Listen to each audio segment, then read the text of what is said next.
Welcome back, everyone. In our last deep dive, we really dug into the critical importance of detecting security breaches. Yeah, it's like that moment you suddenly realize someone's been living in your house for months, completely under the radar. And that is a pretty chilling thought, right? It's unnerving to think about how long these breaches can go unnoticed. Absolutely. I mean, the average is a staggering 200 days. 200 days. That's what they call the mean time to identify, or MTTI. Yeah, exactly. And it brings us to today's focus response. Okay, so how organizations react once they discover they've been breached. Right. And that leads us to another crucial metric, the mean time to contain, or MTTC. So how long does it actually take to get things under control once you've found the problem? Well, on average, it takes around 70 days. So that's like 2 more months on top of the 200 days it took to find it. Yeah, you could say that. Wow, so basically that burglar has been hanging out in your digital living room for the better part of a year. It's not a pretty picture, that's for sure. It's mind-boggling to me that with all the cybersecurity technology we have today, these numbers are still so high. It's definitely a challenge, and it points to the limitations of the traditional approach to incident response. Okay, so what's the traditional approach and why isn't it cutting it anymore? Well, picture this. A Security Operations Center, or SOC, filled with brilliant analysts. Working tirelessly to keep everything secure. Exactly. But often they're relying on manual processes and human intuition. Sort of like triage in an emergency room. That's a great analogy. They have to quickly assess the situation and decide which issues need immediate attention. Exactly. They're constantly triaging alerts, trying to figure out which are real threats and which are false alarms. And I imagine that can get overwhelming really fast, right? Yeah. So much data to sift through. You're right. It can be like trying to find a needle in a haystack. But once they've identified a real threat, what happens next? What's the process for actually fixing things? That's where remediation comes in. Okay, so what does that involve? It's essentially patching up vulnerabilities, plugging data leaks, and getting systems back to a secure state. So things like kicking out the bad guys, deploying software patches, or maybe even building entirely new defenses. Exactly. It's about taking all the necessary steps to prevent a repeat attack. It sounds exhausting, to be honest. A bit like trying to hold back a flood with a bucket. Yeah, it can be. And it sounds like relying on a few cybersecurity heroes to manage all of that isn't really a sustainable strategy. You're right. It just doesn't scale. You can't expect a handful of people to protect an entire organization around the clock. Plus, it's hard to ensure consistent and repeatable results when so much of the process is manual. Exactly. And that's where a more modern approach comes in, SR. SR. Okay, tell me more. What does that stand for? It stands for Security Orchestration, Automation, and Response. Okay, that sounds promising. But how does it actually work? Does it just magically solve all the problems? Well, not magic, but it does help streamline the process so analysts aren't drowning in data. I'm intrigued. How does it do that? Think of it this way. Every time an alert is triggered, a case is created in a centralized system. Okay, like a case file for a detective. Exactly. But here's the cool part.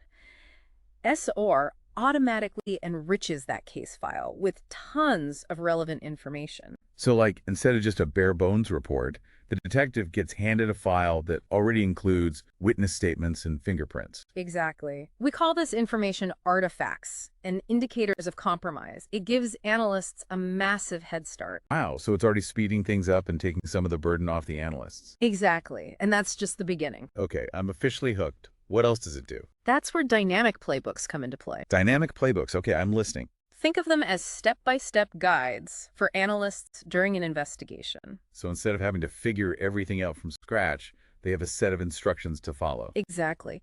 But these are not your average static instructions. They're dynamic, meaning they can adapt based on what's discovered at each step. So kind of like those choose-your-own-adventure books we read as kids. The path you take depends on the choices you make along the way. You got it.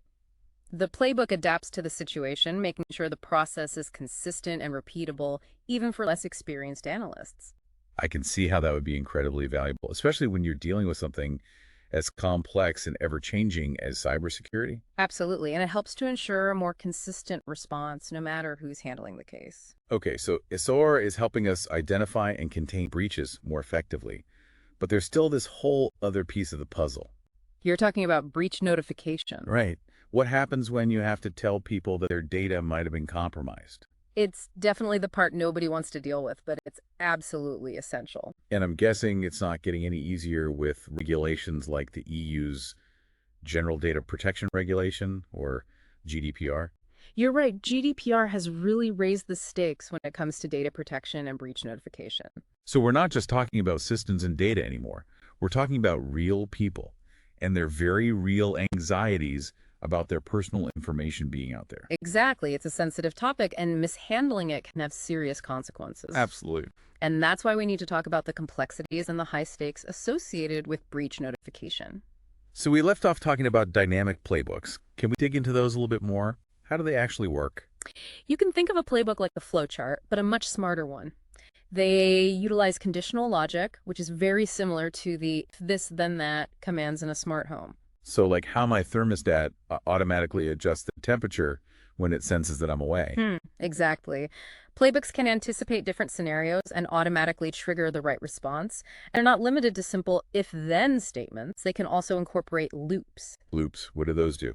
A loop allows for repetitive actions until a specific condition is met. So let's say a playbook needs to scan a whole network for vulnerabilities. It can keep going until every single device has been checked. Exactly. And playbooks can even bring in data from outside sources, like if it needs to check if a specific IP address is linked to any known malicious activity. It can query a threat intelligence feed in real time. You got it. It's like having a whole team of experts right there in the playbook. So it's not just about speed, it's about bringing in all this external knowledge and expertise too. That's exactly right. It's about taking a more holistic approach to response. Okay, so dynamic playbooks sound pretty impressive, but are they really meant to completely replace human analysts? Not at all. It's important to remember that they are more like force multipliers. Okay, what does that mean? It means they're not replacing human analysts, but they're enhancing their capabilities. So they can work more efficiently and focus on tasks that require that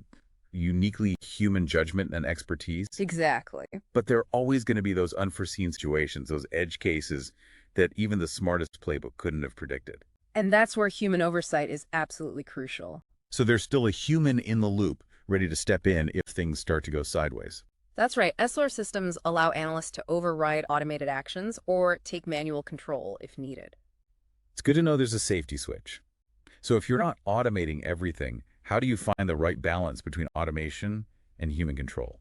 It's not a one-size-fits-all answer. It really depends on a few factors like the specific situation, the organization's risk tolerance, and the level of expertise within the security team. It sounds like implementing SR effectively means having a pretty good understanding of your own organization's needs and capabilities. You hit the nail on the head. There's no magic formula. It's about tailoring the approach to fit the specific organization. But if you get it right, the benefits seem pretty significant. Oh, absolutely. By automating and orchestrating key processes, SR can dramatically reduce those response times. And that frees up your analysts to focus on the more strategic work. Which means a faster return to normal operations after an incident. Less downtime, less damage, fewer headaches all around. Exactly. It's about minimizing the impact of a breach as much as possible. That makes a lot of sense. But let's circle back to breach notification. You mentioned earlier that GDPR has really raised the bar in this area. It has. It's not just about meeting legal requirements anymore. It's about building trust with your customers. Yeah, no company wants to be in the headlines for a data breach and a botched response. It can be really damaging to their reputation. But handling breach notification well can actually strengthen a company's reputation. Absolutely. It demonstrates a commitment to transparency and customer security. So it's not just about avoiding those big fines, it's about doing the right thing. Exactly. And that's why tools that streamline the notification process can be so valuable. Imagine being able to generate compliant notifications in just a few clicks, knowing you're meeting all the necessary legal requirements. That would certainly take a lot of stress out of what's already a very stressful situation. It would. And it would free up security teams to focus on containing the breach, mitigating the damage, and learning from the experience to prevent similar incidents from happening again. That makes a lot of sense.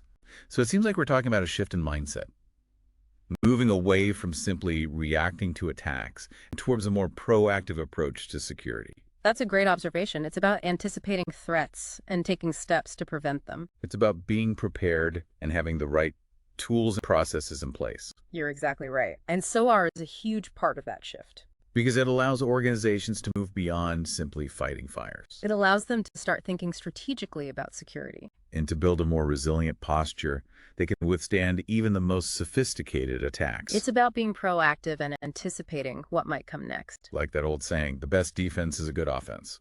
Exactly. And that's a perfect segue into our next topic. I'm all ears. Let's talk about the human element of cybersecurity. Okay, so we've talked about how SOAR can help organizations become more proactive. But how is SOAR itself evolving? Is it just about reacting faster, or is there something more to it?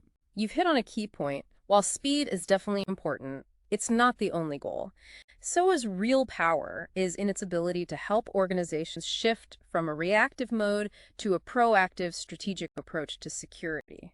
So it's not just about putting out fires, but preventing them from happening in the first place. Exactly. SOAR can be used not only to respond to attacks, but to actually analyze data, identify trends, and predict future threats. So it's almost like having a crystal ball for cybersecurity. You could say that. By leveraging machine learning and artificial intelligence, SOAR systems can analyze tons of data from all sorts of sources, spotting patterns and anomalies that humans might miss. And that helps organizations anticipate potential threats and proactively bolster their defenses. That sounds incredibly powerful, but how do you go about implementing SOAR effectively? It seems like it could be a pretty complex undertaking. It can be, and there's no one-size-fits-all approach. The best way to implement SOAR depends on the organization's size, industry, risk profile, and existing security infrastructure. So it's not as simple as just buying a shiny new SOAR platform and hoping for the best. No, not at all. It takes careful planning and a deep understanding of the organization's needs, and requires a willingness to embrace change. Because it's not just about technology, it's about people and processes too. Exactly. So implementation needs to be a collaborative effort involving stakeholders from across the organization, security teams, IT operations, even business leaders. It really is about empowering everyone in the organization to play a role in cybersecurity. It is, and that's why communication and education are so crucial. It's not just enough to implement a SOAR platform. You need to make sure that everyone understands how it works, what their role is, and how they can contribute to creating a more secure environment. And that brings us back to that human element that we've talked about before. Even with all of this amazing technology, it's still people who make the decisions, who interpret the data, and who ultimately determine the success or failure of a security program. That's true, and that's why it's so important to invest in security awareness training, to empower employees to be that first line of defense. To recognize potential threats and report anything suspicious. Exactly, because even the most sophisticated SR platform is only as good as the people using it. So we're talking about creating a culture of security. Yes, a culture where everyone feels empowered to contribute to a safer and more resilient digital world. We've covered so much in this series, from the basics of incident response, the complexities of breach notification, all the way to the transformative power of SOAR. It's been a great overview of this critical aspect of cybersecurity. We've talked about the importance of speed and efficiency, but also the need for human oversight. We've explored automation and orchestration and the vital role that people play in establishing a secure environment.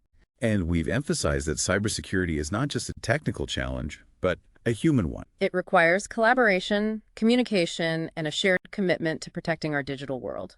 It's been an incredibly insightful conversation. Thanks for sharing your expertise. It's been my pleasure, and remember, this is an ever-evolving field, so keep learning and stay curious. Thank you for joining us on this deep dive into the world of cybersecurity response. Until next time, stay vigilant and stay secure.